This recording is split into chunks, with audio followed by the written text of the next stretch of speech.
There's another one with state bowl game implications that we're very excited about. Mission Viejo traveling to Redlands to take on Redlands East Valley at the U of R this Friday. Right now, the fans going with the visitors in this one, the out-of-town team, 55% over the Wildcats right now. But the Inland Division strong so far against those tough teams from the Pac-5. We're 3-0 so far against those schools. But right now, the fans are saying Mission Viejo 55%. So let me go to you, Prep Dog. Redlands East Valley, I mean, they've shut out teams in 3 of their 4 games. What else do they have to do to maybe get a little more respect from the fans? Because this could be a very close game, and the winner could be have the inside track to postseason bowl games down the road. Yeah, it's going to be a really tough one for the Wildcats. I mean, they have the talent to pull it off. They're especially quick and big on defense. But you're talking about a team who their only loss is to Don Bosco Prep. They're getting healthy. They're getting their receiver, Jaleel Pinner, back. He's headed for USC. They've got a couple of good running backs.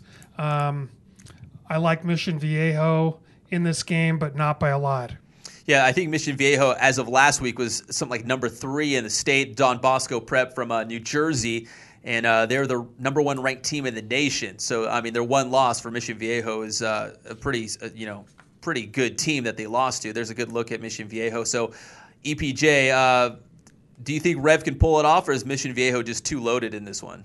It's going to depend on how amped up Rev is for this game. In some polls and a lot of stuff, they still are not being ranked. They're not ranked. They weren't ranked in the state rankings as of last week, according to Cali Sports.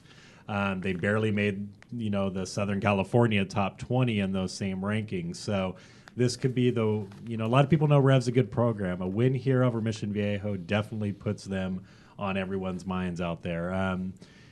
How their defense is playing, they have a shot out there. It's definitely a big game.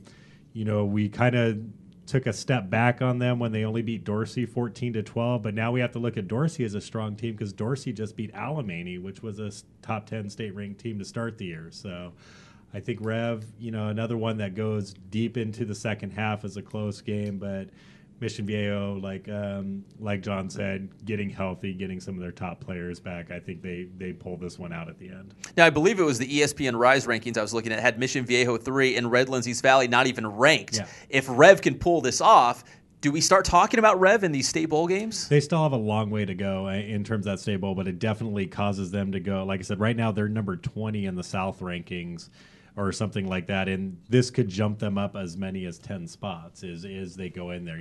Still teams like Vista Murrieta, even Centennial is ranked far ahead of Rev is right now in those state bowl rankings, according to Cali Sports, and that's even with a loss for Centennial. So Rev needs that. While they have a few good wins, Chino Hills, Dorsey, and some of those, they need the signature win. This is the opportunity to get that because they don't have one right now, probably in league play, that's going to get them that. So this is the one they need to win if they have any shot at postseason bowl. All right, huge game for the Wildcats. Mission Viejo, Redlands East Valley on Friday. Now